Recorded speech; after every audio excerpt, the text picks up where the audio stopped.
নমস্কার বন্ধুরা, আমি শুভদীপ তোমাদের স্বাগত জানাই আমার ইউটিউব চ্যানেল জ্ঞান মার্গে। এই ভিডিওতে আমরা রায় ও মার্টিন প্রশ্নবিচিত্রা 2025 থেকে ষষ্ঠ শ্রেণীর ভূগোল বিষয়ের দ্বিতীয় পর্যায়ক্রমিক মূল্যায়নের যে মডেল সেটগুলি দেওয়া হয়েছে তার মধ্য থেকে অষ্টম মডেল সেটটির সকল প্রশ্নের উত্তরগুলি নিয়ে আলোচনা করব। তাহলে দেখো, একের দাগের বলেছে সঠিক উত্তরটি নির্বাচন করো। একের এক, ভূপৃষ্ঠ থেকে উপরে 16 কিলোমিটার পর্যন্ত যে বায়ুস্তর আছে সেটি হলো, এটা হবে অপশন এ ট্রপোস্ফিয়ার। একের দুই, আন্টার্কটিকার আর এক নাম, এটা হবে অপশন সি সাদা মহাদেশ। একের তিন, বায়ুর আর্দ্রতা মাপা হয়, এটা হবে অপশন বি হাইগ্রোমিটার যন্ত্রের সাহায্যে। একের চার, হু ও আঁধি হলো এক ধরনের, এটা হবে অপশন বি ঝড়। একের পাঁচ, ম্যানগ্রোভ অরণ্যের একটি উদ্ভিদ হলো, এটা হবে অপশন সি সুন্দরী গাছ। একের ছয়, উচ্চ রক্তচাপ কমায়, এটা হবে অপশন সি সর্পগন্ধা গাছের পাতা। একের সাত, বন্যপ্রাণী সংরক্ষণ আইন চালু হয়, এটা হবে অপশন এ 1972 সালে। একের আট, পৃথিবীর দ্বিতীয় বৃহত্তম মহাদেশ হলো, এটা হবে অপশন বি আফ্রিকা। একের নয়, 30 থেকে 35 বছরের গড় আবহাওয়াকে বলা হয়, এটা হবে অপশন বি জলবায়ু। একের 10, পৃথিবীর তাপমণ্ডলকে, এটা হবে অপশন এ 3 ভাগে ভাগ করা হয়। এরপর দেখো, দুইয়ের দাগের বলেছে পূর্ণ বাক্যে উত্তর দাও। দুইয়ের এক, বায়ুমণ্ডল কাকে বলে? উত্তর হবে ভূপৃষ্ঠ থেকে 10,000 কিলোমিটার উচ্চতা পর্যন্ত বিভিন্ন গ্যাস, ধূলিকণা, জলীয় বাষ্প ইত্যাদি মাধ্যাকর্ষণ শক্তির টানে পৃথিবীকে চাদরের মতো ঘিরে থেকে পৃথিবীর আবর্তনের সাথে সাথে পৃথিবীর সঙ্গে আবর্তন করে চলেছে, একে বায়ুমণ্ডল বলে। দুইয়ের দুই, প্যানজিয়া কি? উত্তর হবে আনুমানিক 50 কোটি বছর আগে পৃথিবীতে একটাই বিরাট অখণ্ড স্থলভাগ বা মহামহাদেশ ছিল, যার নাম হলো প্যানজিয়া। এরপর দুইয়ের তিন বলেছে পৃথিবীর দীর্ঘতম হিমবাহের নাম লেখো। উত্তর হবে ল্যাম্বার্ট। দুইয়ের চার, দৈনিক উষ্ণতার প্রসর বলতে কি বোঝো? উত্তর হবে কোনো একটি নির্দিষ্ট স্থানের একটি নির্দিষ্ট দিনের সর্বোচ্চ ও সর্বনিম্ন উষ্ণতার পার্থক্যকে স্থানটির দৈনিক উষ্ণতার প্রসর বলা হয়। দুইয়ের পাঁচ, পৃথিবীর সবথেকে বেশি বৃষ্টিপাত কোথায় হয়? উত্তর হবে মেঘালয়ের চেরাপুঞ্জিতে। দুইয়ের ছয়, কোন মাটিতে জল ধারণ ক্ষমতা বেশি? উত্তর হবে এঁটেল মাটি। দুইয়ের সাত, পরিযায়ী পাখি কাকে বলে? উত্তর হবে যে সকল পাখিরা ঋতু পরিবর্তনের কারণে খাদ্য, বাসস্থান ও প্রজননের উদ্দেশ্যে এক স্থান থেকে অনেকটা দূরত্ব অতিক্রম করে অন্য স্থানে আসে, আবার ঋতু পরিবর্তনে পুনরায় পূর্বস্থানে ফিরে যায়, তাদের পরিযায়ী পাখি বলে, যেমন আর্কটিক টার্ন। দুইয়ের আট, স্বাভাবিক উদ্ভিদ কাকে বলে? উত্তর হবে মানুষের প্রচেষ্টা ছাড়া শুধুমাত্র প্রকৃতির উপরে নির্ভর করে জন্মানো গাছপালা হলো স্বাভাবিক উদ্ভিদ। দুইয়ের নয়, বিশ্ব অরণ্য দিবস কবে পালন করা হয়? উত্তর হবে 21শে জুন। দুইয়ের 10, লুপ্তপ্রায় প্রজাতির সুরক্ষা ও উন্নয়নকে কি বলে? উত্তর হবে অভয়ারণ্য বলে। এরপর তিনের দাগের বলেছে ঠিক বা ভুল নির্ণয় করো। তিনের এক, পৃথিবীর মোট জলভাণ্ডারের নাম বায়ুমণ্ডল, এই বক্তব্যটি ঠিক। তিনের দুই, ভারত মহাসাগর পৃথিবীর তৃতীয় বৃহত্তম মহাদেশ, এই বক্তব্যটি ভুল। তিনের তিন, ক্রিল হলো পেঙ্গুইনদের প্রধান খাদ্য, এই বক্তব্যটি ভুল। তিনের চার, সূর্যের লম্বরশ্মির কারণে কম অঞ্চলে বেশি তাপমাত্রা হয়, এই বক্তব্যটি ঠিক। তিনের পাঁচ, প্রাচীন পলিমাটিকে খাদার বলে, বক্তব্যটি ভুল। তিনের ছয়, হিমালয়ের পার্বত্য অঞ্চলে রেড পান্ডা পাওয়া যায়, বক্তব্যটি ঠিক। তিনের সাত, ফণিমনসা একটি লবণাম্ব উদ্ভিদ, এই বক্তব্যটি ভুল। এরপর চারের দাগের বলেছে বাম দিকের সঙ্গে ডান দিকের মিল স্থাপন করো। চারের এক, বায়ুর চাপ, এটা হবে অপশন ডি ব্যারোমিটার। চারের দুই, বায়ুর আর্দ্রতা, এটা হবে অপশন এ হাইগ্রোমিটার। 4-3 বায়ুর গতিবেগ, এটা হবে অপশন ই অ্যানিমোমিটার। 4-4 নর্মদা নদীর উৎস, এটা হবে অপশন বি অমরকণ্টক শৃঙ্গ। 4-5 মরু অঞ্চলের মাটি, এটা হবে অপশন সি জল ধারণের ক্ষমতা কম এবং অনুর্বর।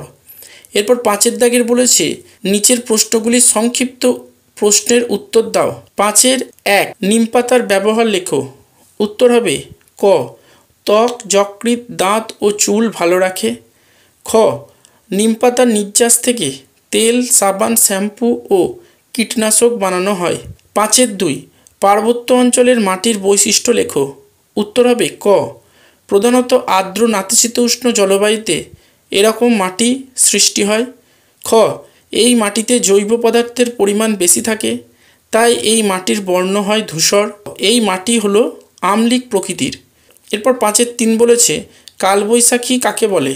উত্তর হবে গ্রীষ্মকালে প্রধানত বৈশাখ জ্যৈষ্ঠ মাসে পশ্চিমবঙ্গে মাঝে মাঝে বিকেল বা সন্ধ্যের দিকে প্রচণ্ড বজ্রবিদ্যুৎ সহ ঝড় বৃষ্টি হয়, একে কালবৈশাখী বলে। এর ফলে গ্রীষ্মের দাবদাহ কিছুটা কমে গিয়ে আবহাওয়া আরামদায়ক হয়। 5-4 আবহাওয়া ও জলবায়ুর পার্থক্য লেখো।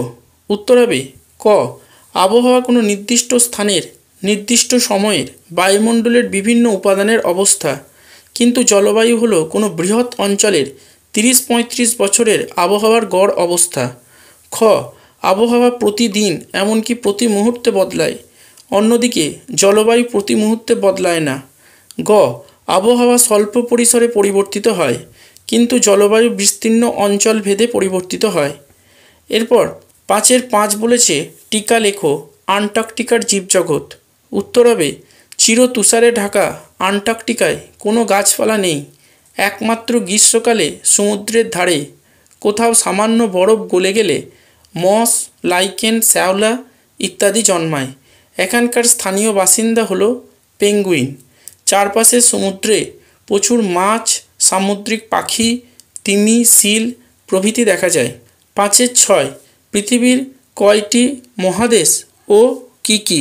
উত্তর হবে পৃথিবীতে 7টি মহাদেশ আছে, সেগুলি হলো এশিয়া, আফ্রিকা, উত্তর আমেরিকা, দক্ষিণ আমেরিকা, আন্টার্কটিকা, ইউরোপ এবং ওসিয়ানিয়া। 5-7 জলচক্র কাকে বলে। উত্তর হবে সূর্যের তাপে মহাসাগর, সাগর ও ভূপৃষ্ঠের বিভিন্ন উৎস থেকে, যেমন নদী, হ্রদ, পুকুর প্রভৃতি থেকে জল বাষ্পীভূত হয়ে বায়ুমণ্ডলে মেশে সেই জলীয় বাষ্প উপরে উঠলে ক্রমে শীতল ও ঘনীভূত হয়ে মেঘ সৃষ্টি হয়। এই মেঘ থেকে অধঃক্ষেপণ রূপে যেমন বৃষ্টিপাত, তুষারপাত, শিলাবৃষ্টি, শিশির, কুয়াশা প্রভৃতি জল পুনরায় ভূপৃষ্ঠে নেমে আসে। জলের বিভিন্ন রূপে এরূপ চক্রাকার আবর্তনকে জলচক্র বলে। এরপর 5-8 বলেছে সমষ্ণ রেখা কাকে বলে। উত্তর হবে একটি নির্দিষ্ট সময়ে যে সমস্ত অঞ্চলের গড় তাপমাত্রা সমান মানচিত্রে সেই স্থানগুলিকে যে কাল্পনিক রেখার সাহায্যে যুক্ত করা হয় তাকে সমষ্ণ রেখা বলে। এরপর 6 দাগের বলেছে নিচের প্রশ্নগুলির উত্তর দাও। 6-1 মাটির ব্যবহারগুলি লেখো। উত্তর হবে ক কৃষিকাজের জন্য মাটি হলো সবথেকে গুরুত্বপূর্ণ উপাদান। মাটির প্রকৃতির উপর নির্ভর করে বিভিন্ন প্রকার কৃষি ফসলগুলি নির্বাচন করা হয়। খ ঘরবাড়ি, রাস্তাঘাট, বাঁধ ইত্যাদি নির্মাণমূলক কাজে মাটি ব্যবহার করা হয়। গ বিভিন্ন ধরনের শিল্পে যেমন মূর্তি তৈরি, প্রতিমা নির্মাণ, ইট তৈরি শিল্পে কাঁচামাল হিসেবে মাটি ব্যবহার করা হয়। ঘ বিভিন্ন প্রকার মৃৎপাত্র তৈরি করতে মাটি ব্যবহার করা হয়। উয়া নিচু স্থান ও খনি এলাকা ভরাটকরণের কাজে মাটি ব্যবহার করা হয়। এরপর 6-2 বলেছে গাছ আমাদের কি কি উপকার করে। উত্তর হবে ক গাছ বাতাসের কার্বন ডাইঅক্সাইড শোষণ করে এবং অক্সিজেন সরবরাহ করে। খ গাছ বৃষ্টিপাত ঘটাতে সাহায্য করে। গ গাছ বন্যা ও খরা প্রতিরোধ করে।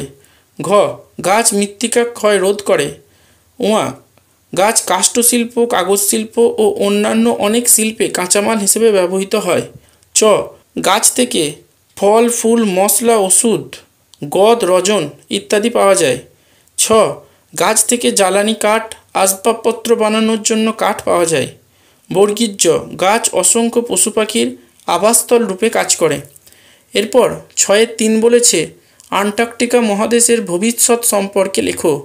উত্তর হবে দক্ষিণ মেরুতে চির তুষারে ঢাকা আন্টার্কটিকা মহাদেশের আবহাওয়া, প্রাকৃতিক পরিবেশ সারা পৃথিবীর জলবায়ুর ভারসাম্য রক্ষা করে।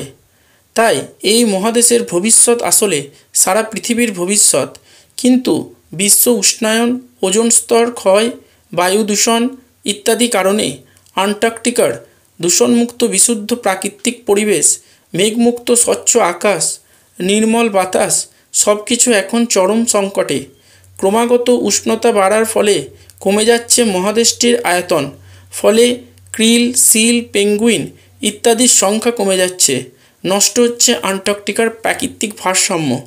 এরপর 6.4 বলেছে বায়ুমণ্ডলের স্তরগুলি সম্পর্কে লেখো। উত্তর হবে উষ্ণতা, রাসায়নিক গঠন ও বৈশিষ্ট্যের ভিত্তিতে পৃথিবীর বায়ুমণ্ডলে মোটামুটিভাবে 5টি স্তর দেখা যায়, যথা ট্রপোস্ফিয়ার, স্ট্র্যাটোস্ফিয়ার, মেসোস্ফিয়ার, থার্মোস্ফিয়ার এবং এক্সোস্ফিয়ার। ট্রপোস্ফিয়ার ভূপৃষ্ঠ থেকে উপরে প্রায় 16 কিলোমিটার পর্যন্ত এই বায়ুস্তরটি বিস্তৃত।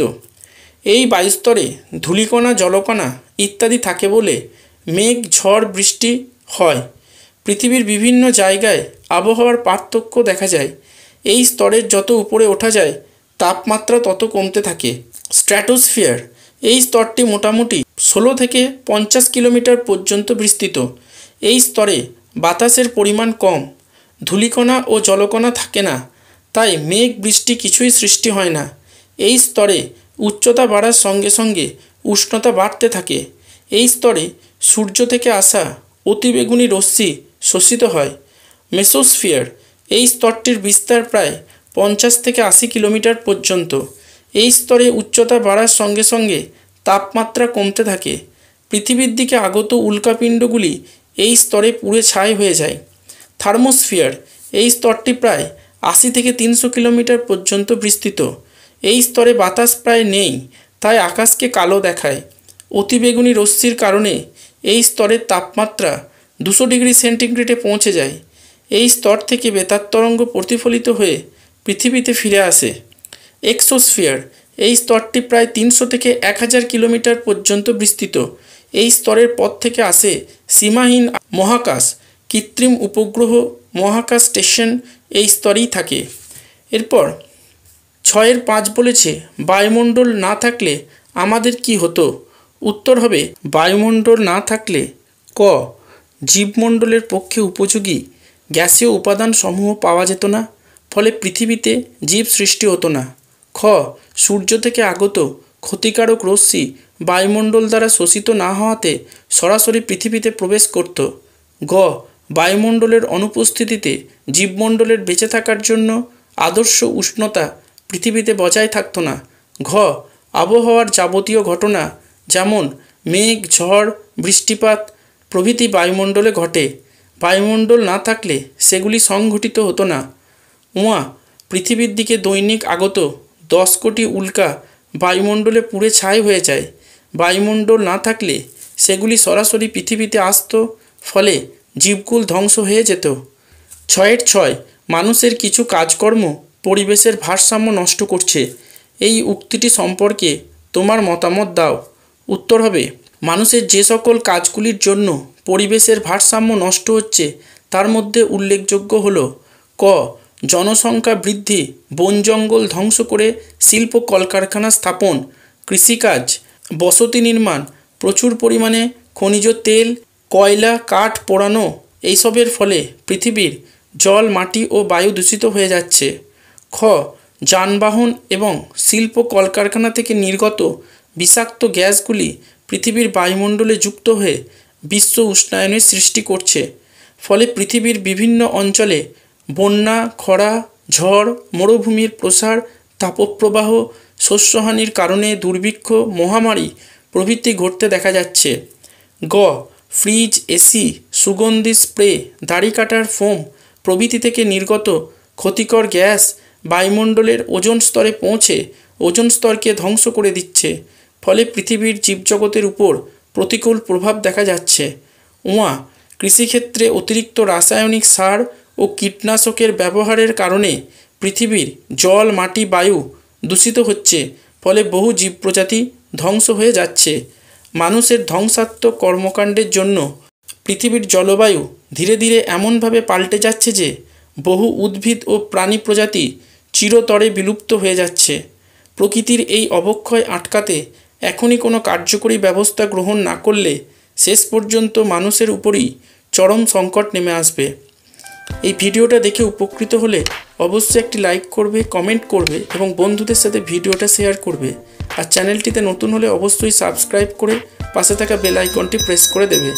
ভিডিওটি সম্পূর্ণ দেখার জন্য ধন্যবাদ। নমস্কার।